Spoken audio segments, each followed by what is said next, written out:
আসসালামু আলাইকুম রহমতুল্লাহি ওবরাকাতুহ। আমরা মিজানুর রহমান আজহারি হুজুরের মাহফিলের উদ্দেশ্যে রওনা হলাম বরিশাল থেকে সোজা আমাদের প্রাণপ্রিয় পটুয়াখালী শহরে।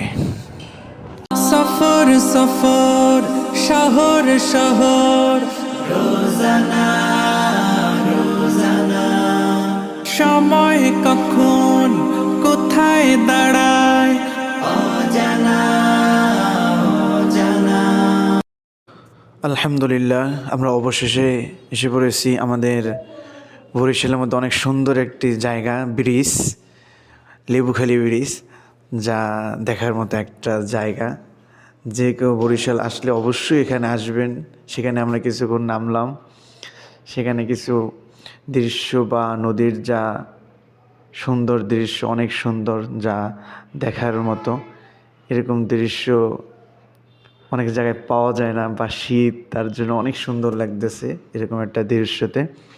আমি কিছু সময় একটু ভিডিও করে নিলাম।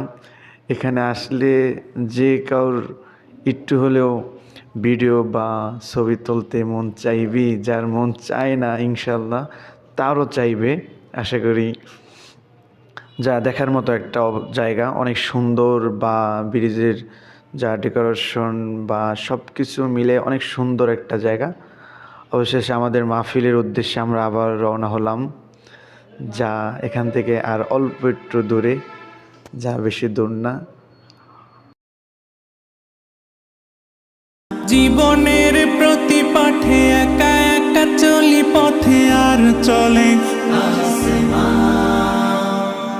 আসমানি রঙে ডুবে, অনুরাগে অনুভবে খুঁজে পাই। আলহামদুলিল্লাহ, আমরা অবশেষে মাহফিলে এসে পড়েছি। এই মাহফিলের গেট সুন্দর, অসাধারণ একটা গেট। এটা মাহফিলের মহিলা প্যান্ডেল করেছে। এখানে যারা মা বোনরা এসেছেন তাদের বসার স্থান এখানে করেছে। আর এটা পটুয়াখালী জাউতলা, অনেক সুন্দর একটা জায়গা। এখানে পটুয়াখালী জেলার মধ্যে এটা সবচেয়ে দেখার মতো একটা জায়গা। যে কেউ আসলে এখানে অবশ্যই আসে, বা এখানে রাতের দৃশ্যটা অনেক সুন্দর। এখানে পাশে পার্ক আছে, সেই পার্কেও আমরা কিছুক্ষণ সময় ঘোরাফেরা এবং কিছু সময় আড্ডা দিয়েছি।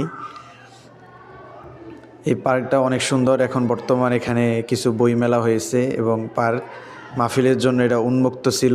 এমনি অন্যান্য সময় এখানে টিকিট কেটে ঢোকা লাগে। এই মাহফিলের যা দৃশ্য, এখন বিকেলবেলা মাহফিলের অনেক সুন্দর একটা জায়গা। এখনও অনেক লোক হাঁটাচলা করতেছে, কেউ এখনও বসে নাই, কেননা হুজুরের অপেক্ষায় সবাই রয়েছে। প্রজেক্টর লাগানো ছিল অনেকগুলো, সেখানে দেখার ব্যবস্থাও ছিল। আলহামদুলিল্লাহ, মাহফিলে বসে পড়েছি, হুজুরও এসে পড়েছে আলহামদুলিল্লাহ। রব্বুল আলামিন বলেন, বিপদে পড়ে কাতর কণ্ঠে চিন্তাগ্রস্ত হয়ে যখন কেউ ফরিয়াদি হয়ে আল্লাহর ডাকে হাত তোলে, তখন এই ব্যক্তির ডাকে সাড়া দেয় কে? সবাই বলুন। কাতর কণ্ঠে বিপন্ন অবস্থায় আপনি যখন কেঁদে কেঁদে হাত তুলে আপনার দুঃখের কথা জানান, আপনি যখন ডাকেন তারে, তখন আপনার ডাকে সাড়া দেয় কে? আল্লাহ বলে, আমি সাড়া দেই। আমি গো দিনের বোঝায় এমন টেনশনে আছি, ঘরে থাকতে পারলাম না, মসজিদে চলে আসি। বিশ্বনবী বলেন, আমি কি তোমার এমন একটা দোয়া শেখাবো যেটা বললে আল্লাহ তাআলা তোমার দিনের বোঝা হালকা করে দিবে? আবু মামা বললেন, ইয়া রাসূলুল্লাহ। আলহামদুলিল্লাহ, মাহফিল শেষ। অনেক মানুষ, লক্ষ লক্ষ মানুষ হয়েছে।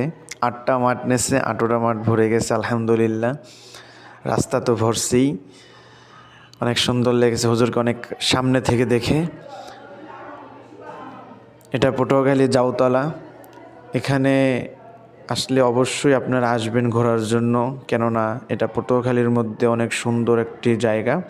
অন্যান্য সময় আরও সুন্দর লাগে। ইনশাল্লাহ অবশ্যই আসবেন। ভালো থাকবেন, সুস্থ থাকবেন। আসসালামু আলাইকুম। জনম জনম কদম কদম এই চলা থামে না, মুঠোয় ভরে কিছু, হয়তোবা কিছু না। সবুজের হৃদয়ে কভু করেছি সজীব, কভু কিছু হারিয়ে চিনেছি জীবন। হাজার চোখে চোখ রেখে দেখেছি জীবনে সাদা